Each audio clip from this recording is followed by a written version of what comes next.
Hello friends. आज की video में मैं आपको इंडस्ट्रियल डिस्प्यूट एक्ट 1947 के सभी इंपॉर्टेंट टॉपिक्स और सभी इंपॉर्टेंट सेक्शंस के बारे में बताऊंगा, जो लेबर लॉ से जुड़ी हुई सभी एग्जाम्स के लिए बहुत इंपॉर्टेंट होने वाला है।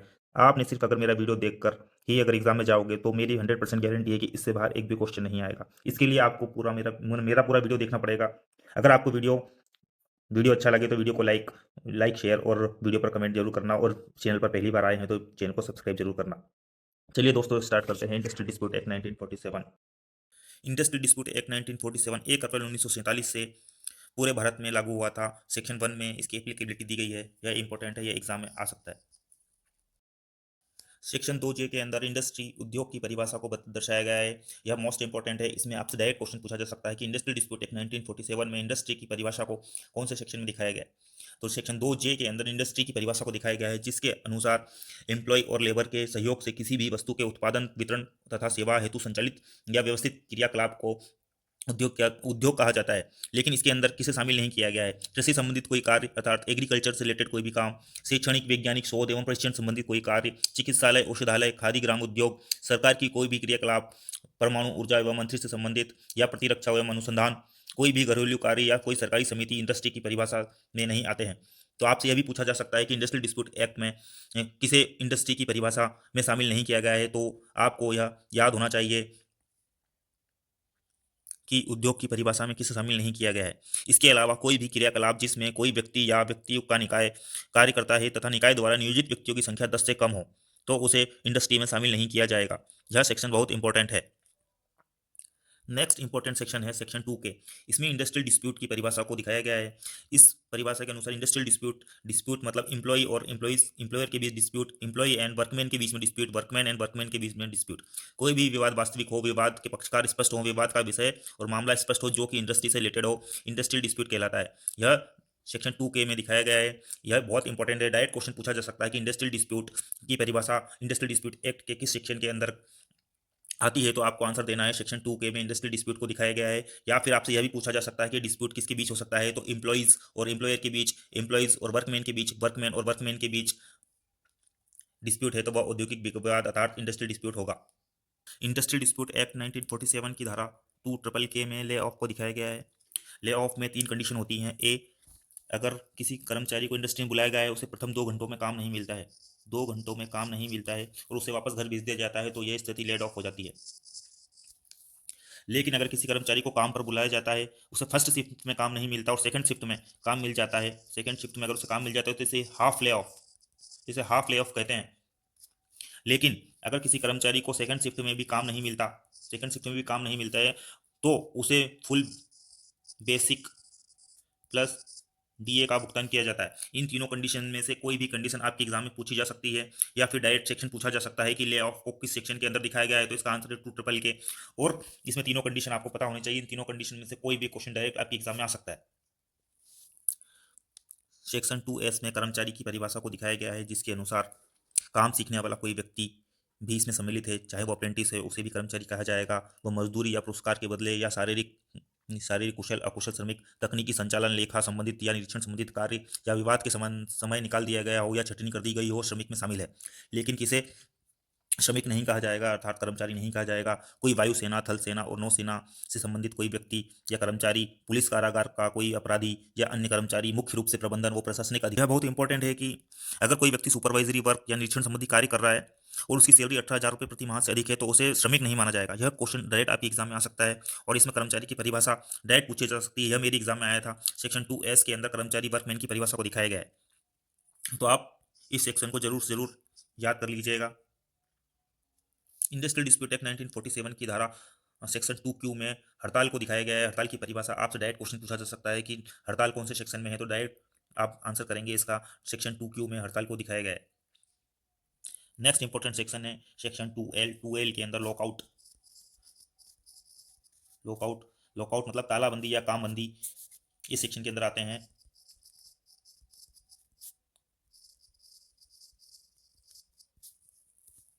यह भी आपके एग्जाम के दृष्टिकोण से बहुत इंपॉर्टेंट है। यह सेक्शन सीधे पूछा जा सकता है, इसलिए आपको याद होना चाहिए कि हड़ताल 2 में और लॉकआउट 2 में।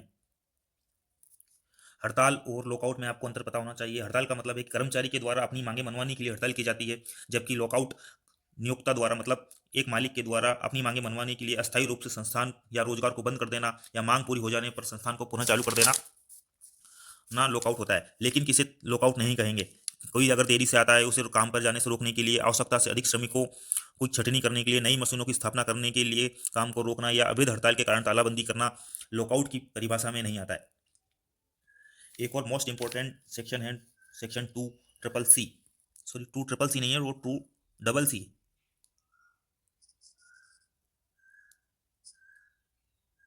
सेक्शन 2CC में क्लोजर है। एस्टेब्लिशमेंट को क्लोज करने से पूर्व 60 दिन पहले रिटर्न नोटिस देना पड़ता है अप्रोप्रिएट गवर्नमेंट को। स्पेशल केस में यह 90 दिन पहले भी देना पड़ता है। यह इंपॉर्टेंट, बहुत इंपॉर्टेंट सेक्शन है 2CC। क्लोजर की परिभाषा डायरेक्ट आपसे पूछी जा सकती है। क्लोजर का मतलब है परमानेंटली किसी स्टेब्लिशमेंट को बंद कर देना। स्टेब्लिशमेंट को बंद करने से 60 दिन पहले रिटर्न नोटिस देना पड़ेगा अप्रोप्रिएट गवर्नमेंट को। और स्पेशल केस में 90 दिन का नोटिस भी देना पड़ता है। 90 दिन का नोटिस कहाँ देना पड़ता है? जहाँ 50 से कम एम्प्लॉय काम करते हो और वहाँ कंस्ट्रक्शन का काम होता है, तो उस स्टेब्लिशमेंट को नोटिस नहीं देना पड़ेगा, या स्पेशल केस में उसे 90 दिन पहले नोटिस देना पड़ेगा। नेक्स्ट इंपॉर्टेंट सेक्शन है सेक्शन 2N। इसमें लोक उपयोगी सेवाओं को दिखाया गया है।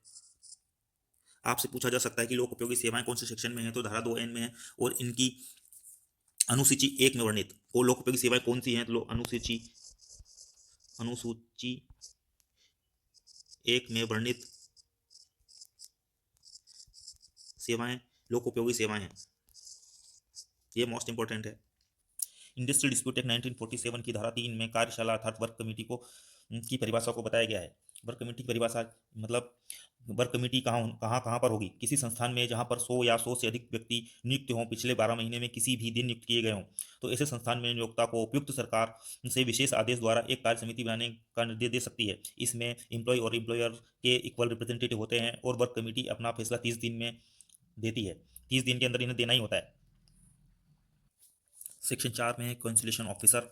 यह 14 दिन में अपनी रिपोर्ट अप्रोप्रिएट गवर्नमेंट को भेजता है या फिर कमेटी को भेजता है। फिर सेक्शन 5 में बोर्ड ऑफ काउंसिलेशन, या 2 मंथ में मैटर्स को सोल्व करता है।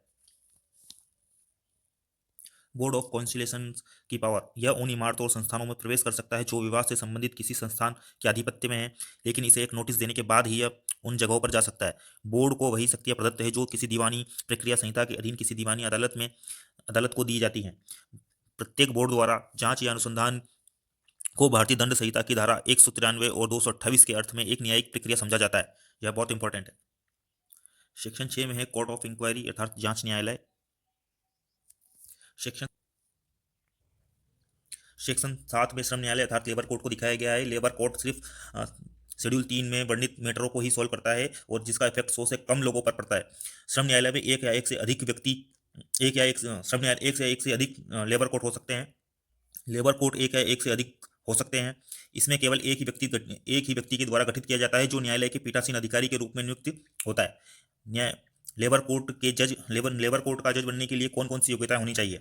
वह किसी उच्च न्यायालय का न्यायाधीश हो अथवा रह चुका हो, वह कम से कम 3 वर्ष तक जिला न्यायाधीश रहा हो अथवा अतिरिक्त न्यायाधीश के पद पर कार्य कर चुका हो, वह भारत के किसी भी न्यायालय में कम से कम 7 वर्ष तक न्यायाधीश के पद पर कार्य कर चुका हो, या वह किसी श्रम न्यायालय में पीठासीन अधिकारी के रूप में 5 वर्ष तक कार्य कर चुका हो जिसका गठन किसी प्रांतीय अधिनियम राज्य अधिनियम के अधीन हो। अंडमान तथा निकोबार संघ क्षेत्र में 7 वर्ष के स्थान पर 3 वर्ष है। अर्थात अगर वह अंडमान निकोबार में किसी श्रम न्यायालय का गठन हो रहा है तो वह 7 वर्ष के स्थान पर 3 वर्ष भी अगर वह किसी न्यायालय में न्यायाधीश के पद पर कार्य किया है तो उसे श्रम न्यायालय का न्यायाधीश बना सकते हैं। लेकिन कौन श्रम न्यायालय का न्यायाधीश नहीं बन सकता अर्थात लेबर कोर्ट का न्यायाधीश नहीं हो सकता? अगर वह कोई स्वतंत्र व्यक्ति नहीं है और अगर उसकी आयु 65 वर्ष से अधिक हो चुकी है तो वह लेबर कोर्ट का न्यायाधीश या जज नहीं बन सकता।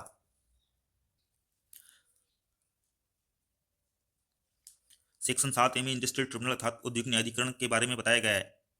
औद्योगिक न्यायाधिकरण शेड्यूल 2 और 3 में वर्णित विषयों के बारे में निर्णय दे सकते हैं। इसमें एक या एक से अधिक औद्योगिक न्याय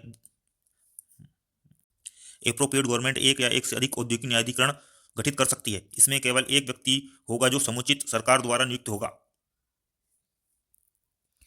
सेक्शन 7B में नेशनल ट्रिब्यूनल अर्थात राष्ट्रीय न्यायाधिकरण को वर्णित किया गया है।